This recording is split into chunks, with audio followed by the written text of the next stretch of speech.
चंद्रहासो जुज्वलकरा साइलवरवाहना कात्यायनी शुभम ददा देवी दानवघातिनी।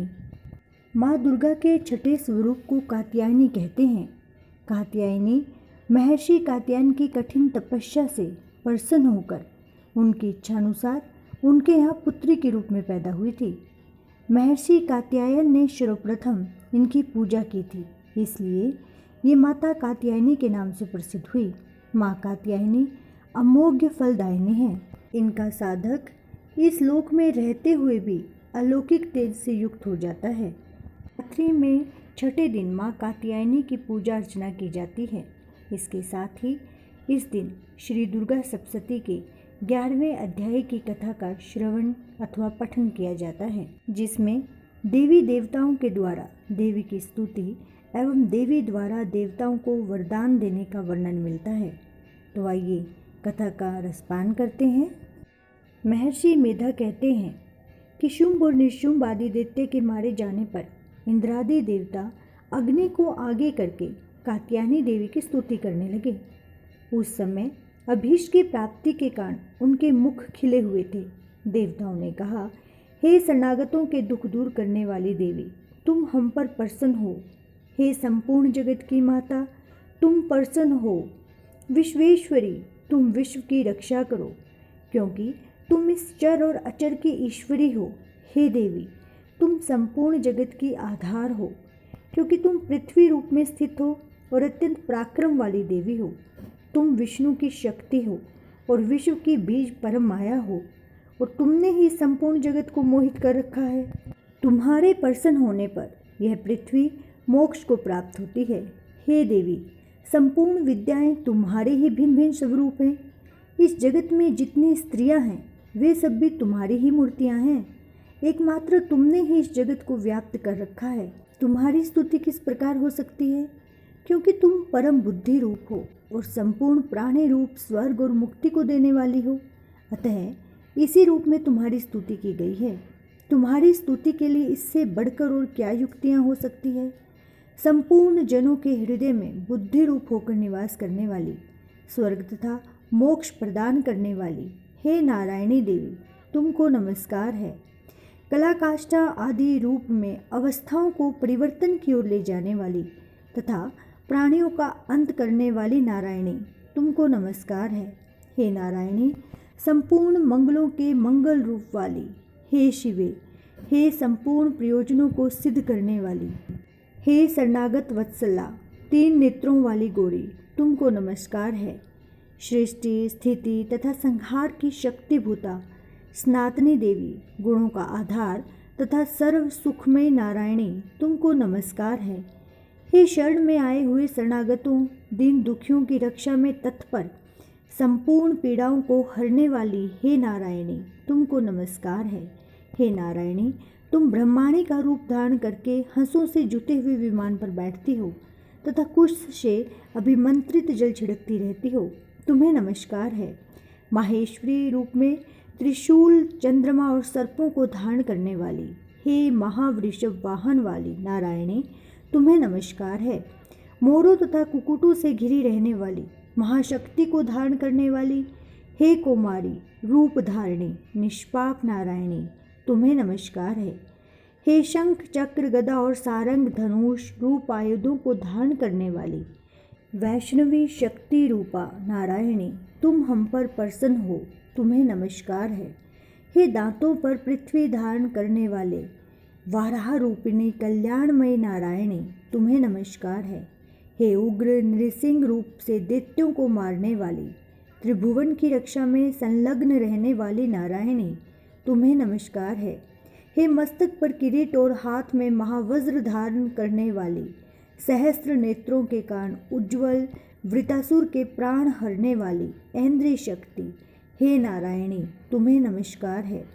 हे शिवदूती स्वरूप से दैत्यों के महामद को नष्ट करने वाली, हे घोर रूपा वाली, हे महाशब्द वाली, हे नारायणी, तुम्हें नमस्कार है।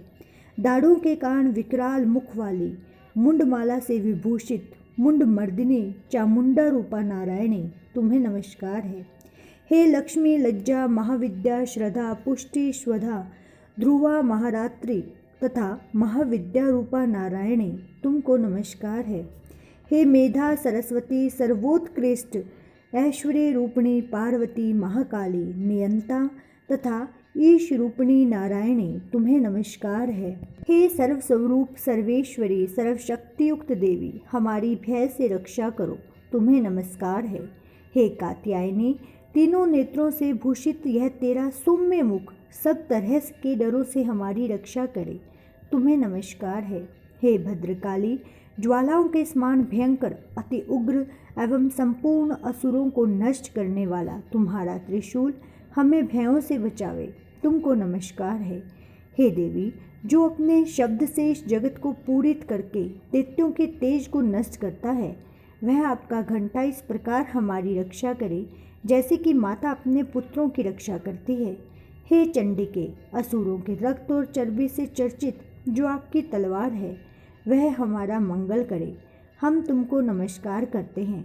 हे देवी तुम जब प्रसन्न होती हो तो संपूर्ण रोगों को नष्ट कर देती हो और जब रुष्ट हो जाती हो तो संपूर्ण वांछित कामनाओं को नष्ट कर देती हो और जो मनुष्य तुम्हारी शरण में जाते हैं उन पर कभी कोई भी विपत्ति नहीं आती बल्कि तुम्हारी शरण में गए हुए मनुष्य दूसरों को आश्रय देने के योग्य हो जाते हैं।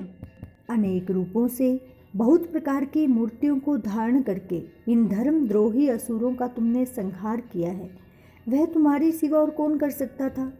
चतुर्दश विद्याएं षट शास्त्र और चारों वेद तुम्हारे ही प्रकाश से प्रकाशित हैं उनमें तुम्हारा ही वर्णन है और जहाँ राक्षस विषैले सर्प शत्रुघ्न हैं वहाँ और समुद्र के बीच में भी तुम साथ रहकर इस विश्व की रक्षा करती हो। हे विश्वेश्वरी तुम विश्व का पालन करने वाली विश्व रूपा हो इसलिए संपूर्ण विश्व को धारण करती हो इसलिए ब्रह्मा विष्णु महेश की भी वंदनीय हो। जो भक्तिपूर्वक तुमको नमस्कार करते हैं वह विश्व को आश्रय देने वाले बन जाते हैं। हे देवी तुम प्रसन्न हो और असुरों को मारकर जिस प्रकार हमारी रक्षा की है ऐसे ही हमारे शत्रुओं से सदा हमारी रक्षा करते रहो। संपूर्ण जगत के पाप नष्ट कर दो और पापों तथा उनके फल स्वरूप होने वाली महामारी आदि बड़े बड़े उपद्रवों को भी शीघ्र ही दूर कर दो। विश्व की पीड़ा को हरने वाली देवी शरण में पड़े हुओं पर प्रसन्न हो। त्रिलोक निवासियों की पूजनीय परमेश्वरी हम लोगों को वरदान दो। देवी ने कहा हे देवताओं मैं तुमको वर देने के लिए तैयार हूँ आपकी जैसी इच्छा हो वैसा वर मांग लो मैं तुमको दूंगी।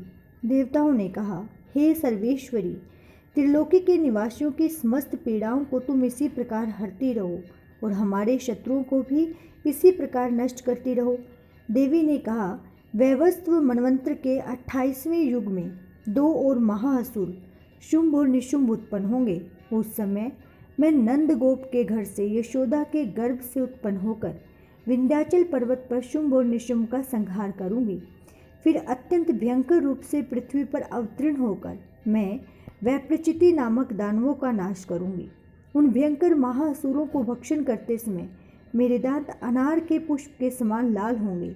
इसके पश्चात स्वर्ग में देवता और पृथ्वी पर मनुष्य मेरी स्तुति करते हुए मुझे रक्त दंतिका कहेंगे।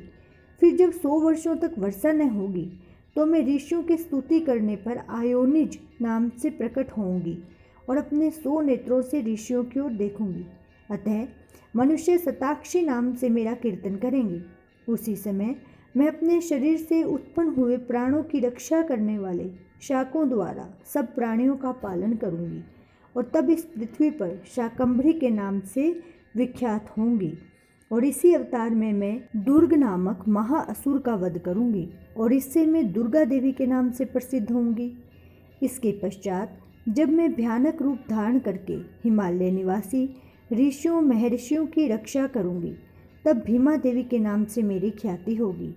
और फिर अरुण नामक असुर तीनों लोगों को जब पीड़ित करेगा तब मैं असंख्य भ्रमरों का रूप धारण करके उस महादैत्य का वध करूंगी। तब स्वर्ग में देवता और मृत्युलोक में मनुष्य मेरी स्तुति करते हुए मुझे ब्राह्मणी नाम से पुकारेंगे। इस प्रकार जब जब पृथ्वी राक्षसों से पीड़ित होगी तब तब मैं अवतरित होकर शत्रुओं का नाश करूंगी। और इसी के साथ ही श्री दुर्गा सप्तशती का 11वां अध्याय संपूर्ण होता है। कल हम 12वें अध्याय की कथा का श्रवण करेंगे, जिसमें देवी के चरित्रों के पाठ के महात्म्य का वर्णन मिलता है। आशा है आपको ये वीडियो अच्छी लगी होगी। यदि आपको ये वीडियो अच्छी लगी हो तो आगे की कथा के लिए हमसे जुड़े रहें तथा अपने इस YouTube चैनल को सब्सक्राइब करें। जय माता दी। माता रानी आप सभी पर अपनी असीम कृपा दृष्टि बनाएं।